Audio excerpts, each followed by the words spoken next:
In the stillness after the violence, a memory hangs in the air like dust. The quiet room holds the echo of a promise he can no longer outrun. Now the ink must speak the vow his blood remembers.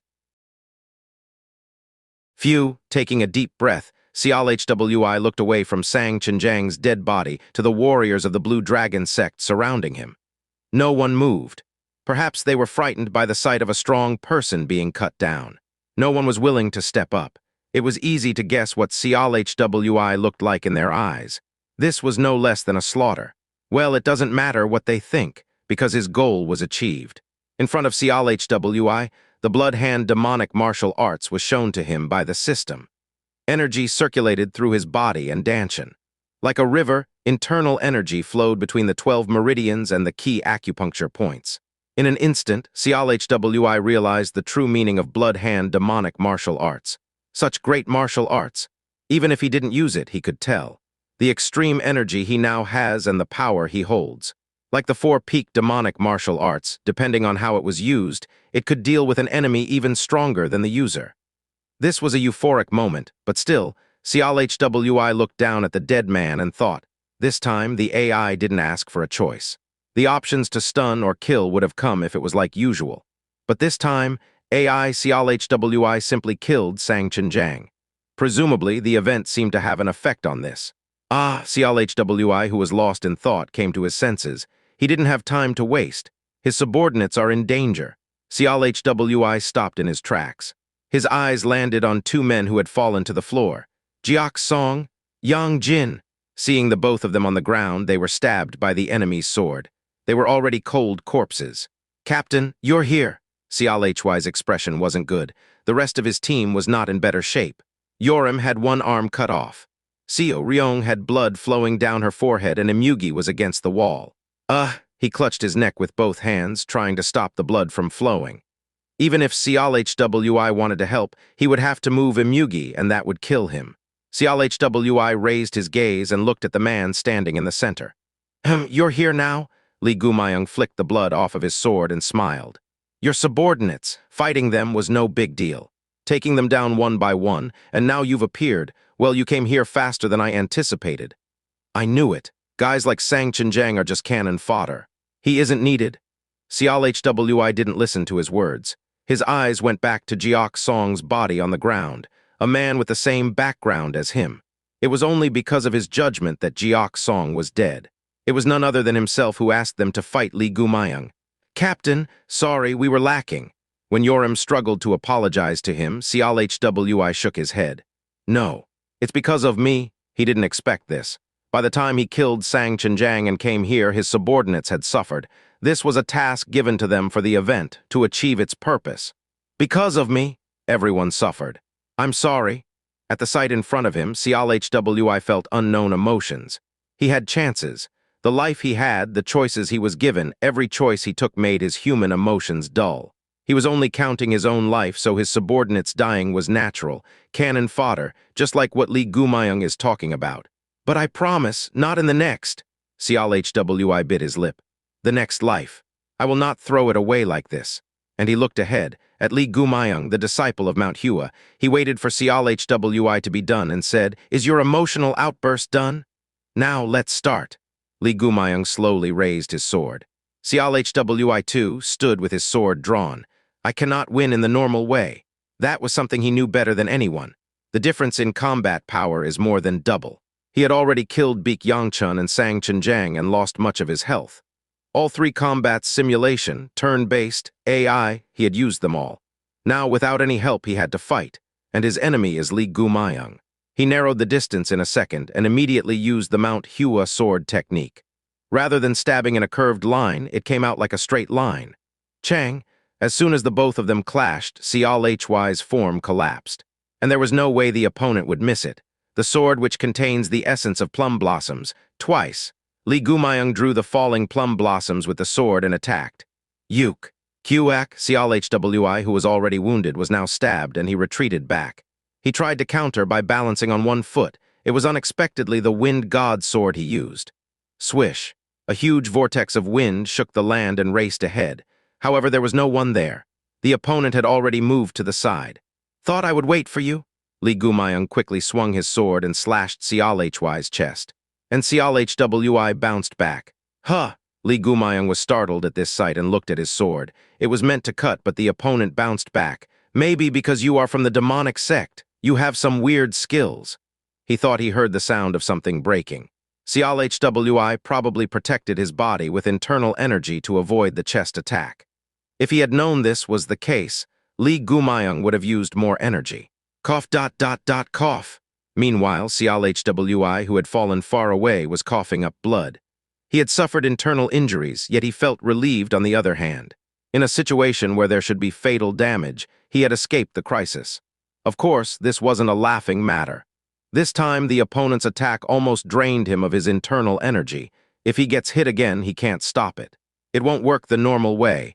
Wind God's sword didn't work. It was quite useful until now, but not for this opponent. And the opponent will not do the same thing again either. Still, I am a bit disappointed. You killed Baek Yongchun, so I was kind of nervous. But you can only hide and kill like an assassin. Seol-Hwi thought calmly, despite his enemy's sarcasm. He wondered what to do to defeat him. If I can know the skills of that guy. No, I can defend myself from anything then. The opponent's sword techniques were unpredictable, so defending from them is impossible. If it continues like this, Seol-Hwi will be cut to the bone by his opponent. There is a gap in the bony joints inside your body. More importantly, muscles and bones are quite messy things. And a thought popped up. Is it because of the death of Jiok Song, or is it because of the thought of being cut to the bone? Strangely enough, he remembered something from a long time back. Normally, butchers change their knives every month. This is because they don't know how to separate the bone from the flesh. A skilled butcher will change their knife once a year. An old proverb about being a cattle slaughterer and killer. A story left behind by an old man when he saw a skilled butcher cut down a cow with his skill. It is said that even if it was bloody, stinky, and poor work, the state he achieved from this experience was no less than a warrior's. Bone. That stirred the brain. Thinking about it, Seol-Hwi knew it too. Skills he learned when he was a butcher. The elders scolded him for constantly changing the knives while slaughtering cattle and pigs. See the flesh and see the blood. If that cannot be done, the knife will break as it touches the bone and turns dull when it cuts the flesh. Is that possible? Here, it felt like a similar situation. It made no sense, but it was what his intuition was saying. Some things felt similar to him. How can I find the right gap? Li Gumayang's swordsmanship looked invincible. How can he find a gap in such a situation? So Seol-Hwi came up with one foolish thought. Maybe. Before the opponent attacks, maybe there is a way to hit him first. What are you thinking about all of a sudden? Shing. Spectacular swordsmanship came in from all directions. Seol-Hwi couldn't counter and kept backing up. He wouldn't dare to face it. He wouldn't even try to defend himself from it. It didn't look like he could find a way out. Just once. One chance, the opportunity came. Li Gumayang stopped his relentless attacks and thought he'd driven his opponent to a corner. Ha! Seol-Hwi didn't miss that chance. Ignoring his life being on the line, he rushed in and performed the third form of white light body demonic martial arts. Chak, normally it is meant to touch the opponent's body and slow them down with its ice energy. Ching, but this now was a completely different thing. A stab, not a slash in a diagonal direction that should usually be done. As a result, an unusual thing happened. What? Li Gumayang had a shocked expression on his face. The wind engulfed with ice energy was rising violently to sweep over the opponent's body. Q-ek! Li Gumayang flew back, crackle. Sparks flashed around him. The power of lightning Seol-Hwi used a while ago was added to engulf Li Gumayang. Ha! Seol-Hwi felt disappointed. Again, the opponent was hit, but not enough. To be precise, Li Gumayang predicted the attack and defended with all his might. So he didn't fall down. How dare! Puek, however, there was damage. Because Li Gumayang hadn't been focusing, he seemed to have suffered an internal wound and a greater psychological impact. He was no longer calm as he was at the beginning of the fight, but full of anger. It took quite some time for Seol-Hwi to calm down and look out the window. After observing the twilight, he switched to looking around his room. His gaze rested on the table. Thinking about it, he was reminded that there was a crucial task left that could only be done at this place. Seol-Hwi sat on the chair, picked up a brush, and began to write something. Is this how it is? He began to write down the blood hand demonic martial arts. The reason was because of the combination of it with the fiery, bare-handed fist martial arts. It might just be his simple thought, but Seol-Hwi felt that this martial art was similar to what he had and could be controlled like that. So he wrote it down and put it in the jade box where the martial arts could be combined. Normally, the energy of the body stays within the danshin. Through the concept of body, the energy will move. In this process, the energy in the body will move and transform into countless flames. Both techniques use flames, which come from using the energy within the body. To be more specific, it burns down internal energy to produce them. Seol-Hwi wrote down all the contents he could remember and then started to write about the fiery bare-handed technique. This was because only two martial arts could be combined at once, according to the rule. Time passed. He put the two completed techniques inside the jade box and backed away. A question arose for him. Please? Seol-Hwi took a deep breath. What type of technique would come if the two martial arts were combined? No, could these two even be merged? He was filled with anxiety over the matter. Flame aggregating demonic martial arts has been completed. Seol-Hwi let out a small cry of shock.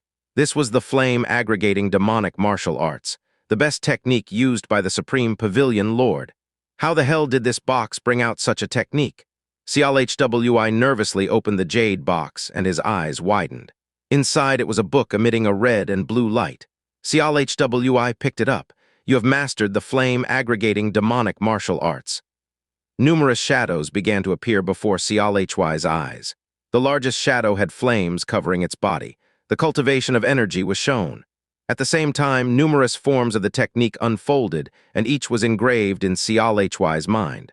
Ah, this was truly shocking. It's even more incredible than the time when Seol-Hwi learned the four-peak demonic martial arts, which is known to stand on top of all.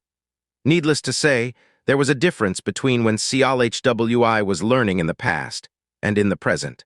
He had a very clear understanding of a technique now. Still, Seol-Hwi couldn't calm down. Many things were happening at once. He saw the flames of purity burning red and blue.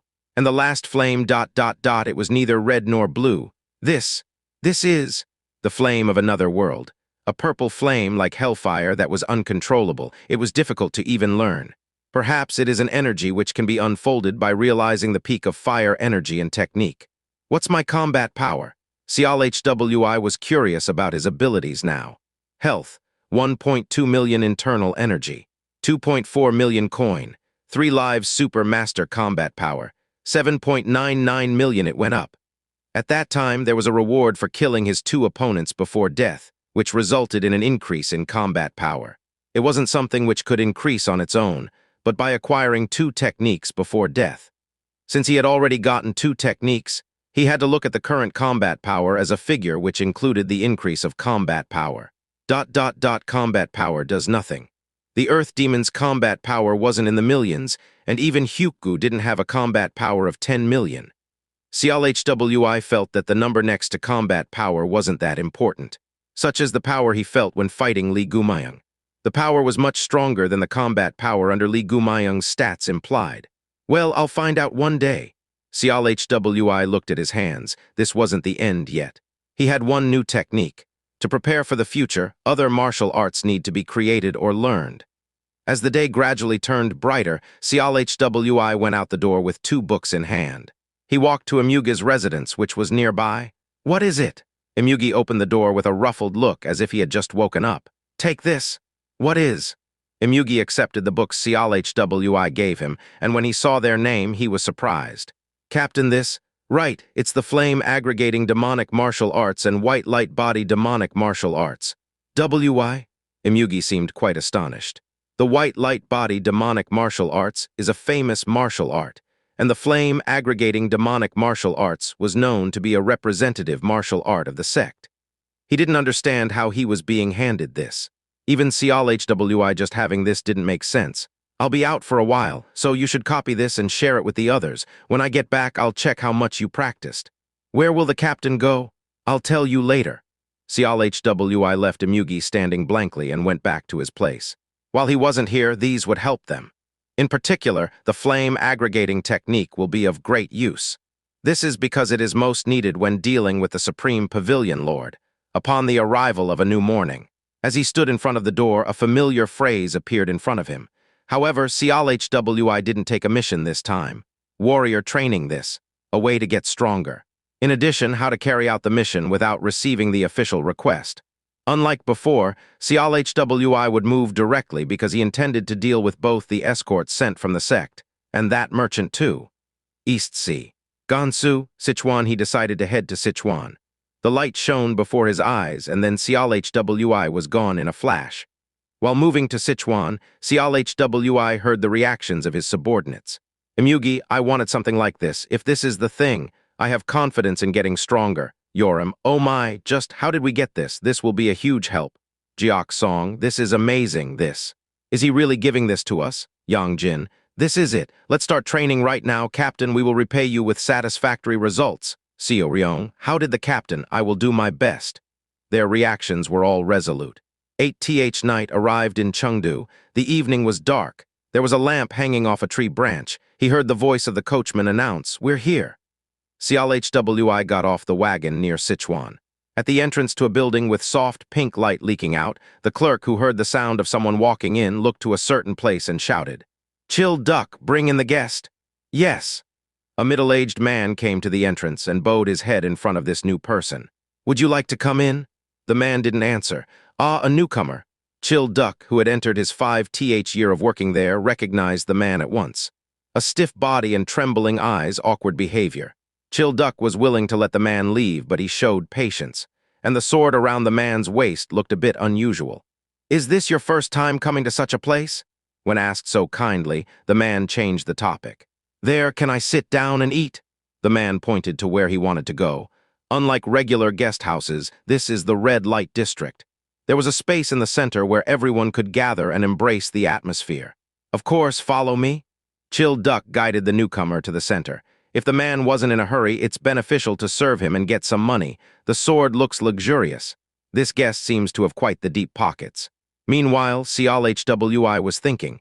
He knew this was the red light district, but he accidentally found a brothel house instead of a guest house. This atmosphere was unfamiliar to him.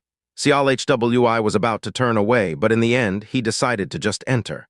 "What would you like to eat?" the man who seated him asked Seol-Hwi. This was a space where around a dozen people could sit, with tables separating them.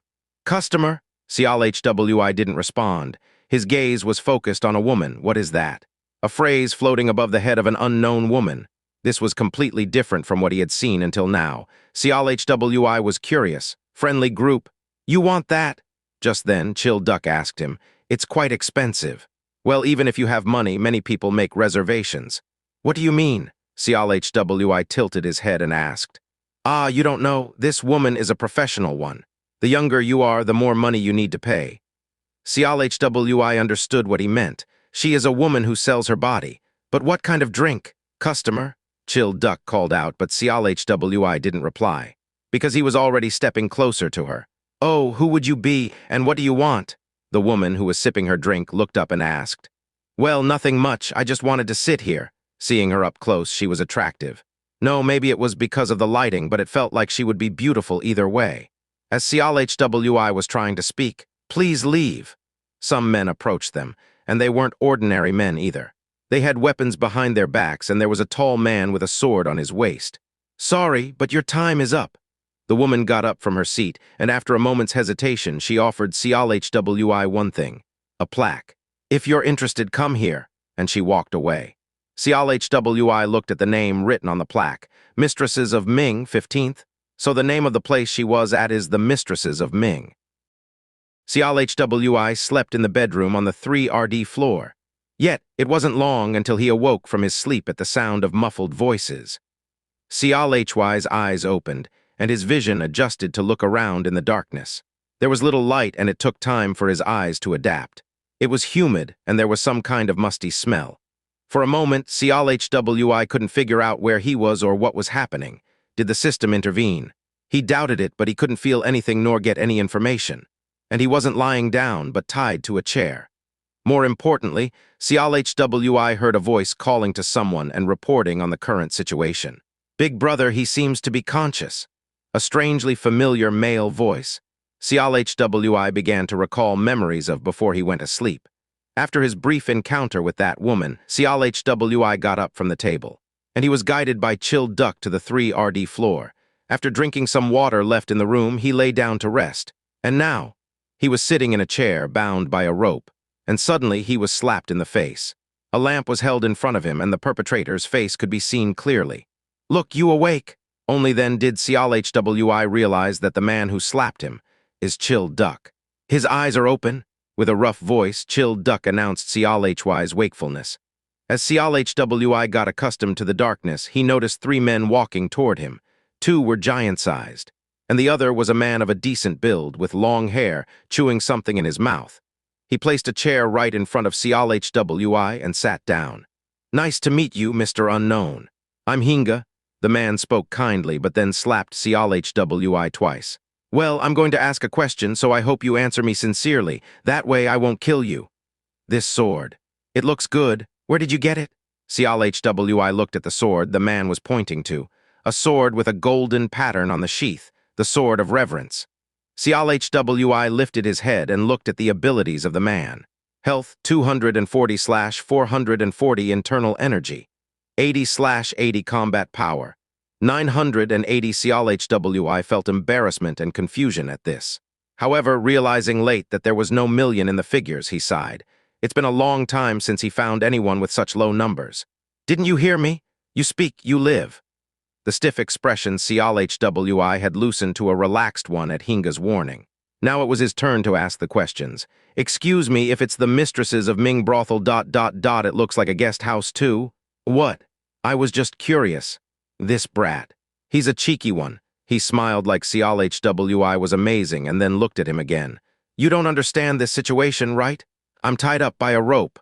"Right. And what does that mean?" "I know what, and I'm quite happy." Seol-Hwi smiled at Hinga's stiffening face. "It looks like things worked out better than I expected. I need to go to that brothel, so I thought it would be easy to go inappropriately disguised." "Ha, this bastard." Hinga kept shaking his head like he couldn't understand it.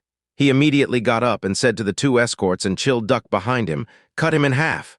"Yes." Hearing that, the muscled men reacted quickly. One of them approached Seol-Hwi with a clenched fist. He looked down and doubted his eyes. Seol-Hwi, who was tied to the chair a moment ago, was now moving around freely. "Do you know what the latent image projection technique is?" The escort hurriedly prepared to attack, but Seol-Hwi was several times faster. No, a dozen times faster. Puick. In one hit, the man fell to the ground. The other escort who was there rushed from the back, and Puick, he too, fell down with just one hit. Chill Duck was frozen in fear after seeing this. "Puick!" Seol-Hwi grabbed Chill Duck by the neck and shook him. Around that time, their leader Hinga felt something was wrong, so he turned back and was shocked. 2 giant bodies on the floor, and Chill Duck caught by the neck. "Still want to talk?" Hinga knew it instantly. This man wasn't someone he could take on. Seol-Hwi was walking down the street in the evening. He had tied Hinga and the others up and left them in the basement. Even if they get discovered later, it would be more than a day, and Seol-Hwi was already gone. Seol-Hwi was dressed in Hinga's clothes, and he had transformed his face too, and he confirmed everything before his visit to the brothel. "My role is to extort money from the customers who make a fuss around the red light district or who come alone. All the money goes to the head of the brothel. The head is called Chang Sik, and he is the one who took control of the area around the red light district. There are around 200 men. This is the mistresses of Ming." Seol-Hwi stopped in front of a 3-story building. Judging from all the bright lights, it looked like business was booming. A man with a strong physique was guarding the door. He grinned when he spotted Seol-Hwi. "Hinga already here? Did the business go well?" "Well, a little. Boss is here, head up." "Right." Seol-Hwi gave a short response and headed in. The first floor was filled with tobacco smoke. People were holding pipes in their hands, and the women were fixing their makeup. In a place full of this stagnant feeling, Seol-Hwi waited. You're here?" Out of the blue, there was a man smiling at him. He was a skinny guy, and judging by his pale face and bad complexion, it looked like he was an addict. Seol-Hwi saw the name above his head was Gongya. "Did something good happen?"